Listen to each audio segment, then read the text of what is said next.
You may have heard me say several times over the last many weeks that the Gospel of Luke that we have been listening to has been showing Jesus on this slow, deliberate journey to Jerusalem to meet his final end, his suffering and death on the cross and his resurrection.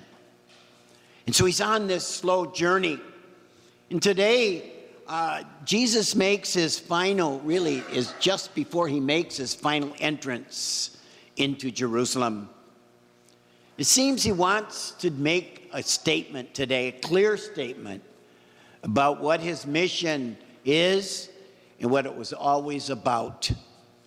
It was not a mission, a message, a political message. It was not about fame, but rather he said it clearly at the end of the gospel today. The Son of Man has come to seek and save what was lost. Jesus has been making this clear in the last few Sunday Gospels that we've heard.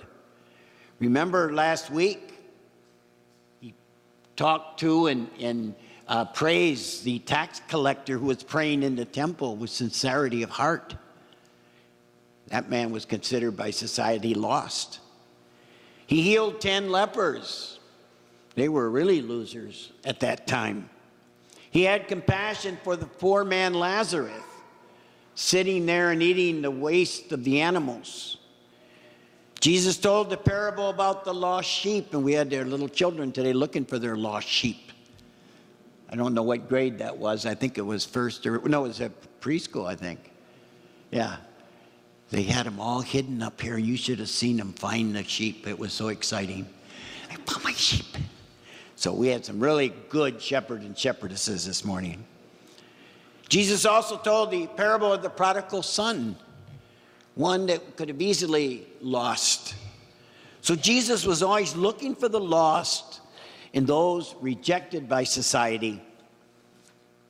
There's a wonderful story told about Mahatma Gandhi in India, that in 1931, he led a march across the country of India to go to the seashore to protest against the law that was imposed, affected the poor the most, was they could no longer take salt from the sea to use for their own selves.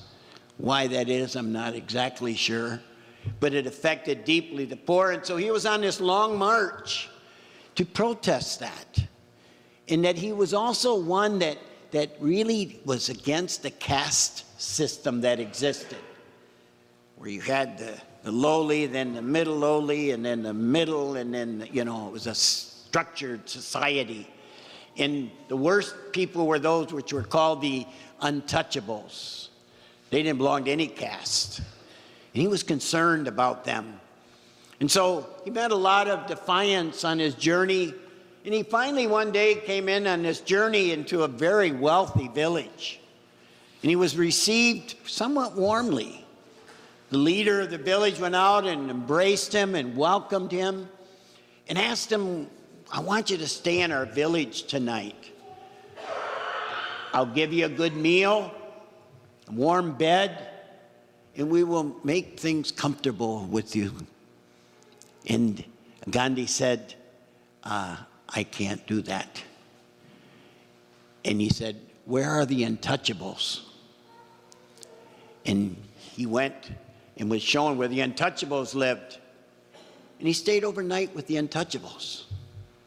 He touched them. He played with their children. He ate their meals. And he talked about how special they were to him. And I see that paralleled today in the story of the gospel, in the story of Luke throughout the gospel, how he always was looking for the untouchables, those that the rest of society kind of were skeptical about. They didn't want to be a part of that. And so this story challenges us to examine, too, how do we judge and treat the Zacchaeuses and the untouchables that we might encounter in our life? Do we encounter them or do we avoid them? Do we suppose that all people all poor people are poor because they're lazy, that all lawyers and Wall Street bankers are corrupt? Do we think that women are less qualified than men, or that all homosexuals should be ridiculed? Do we join with the crowds in laughing at the person in school who's just a geek, or at the new hire at work who has no sense of fashion?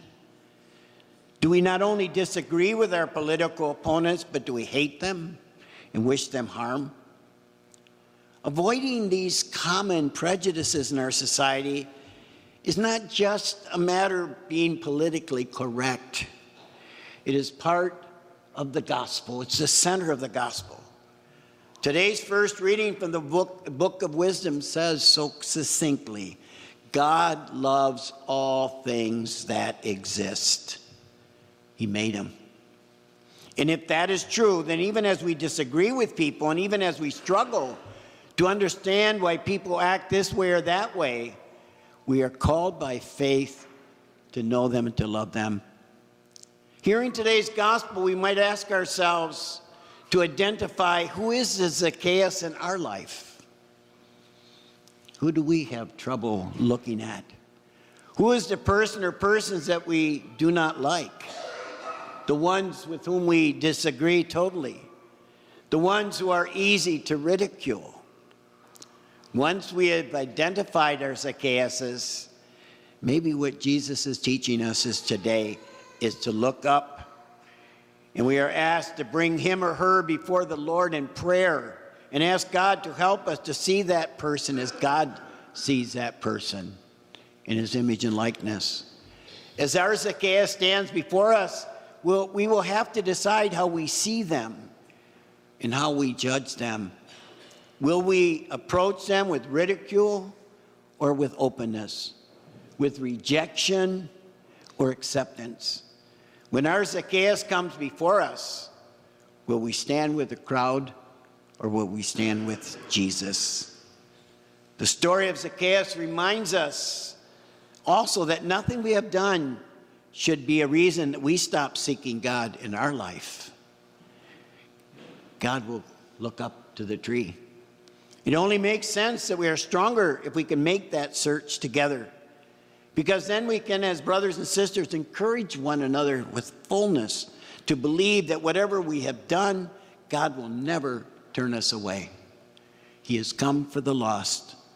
We can support one another and encourage one another to hold fast to the truth that God is always acting to lead us, to guide us, and find any excuse in any way that will allow God to truly welcome us home.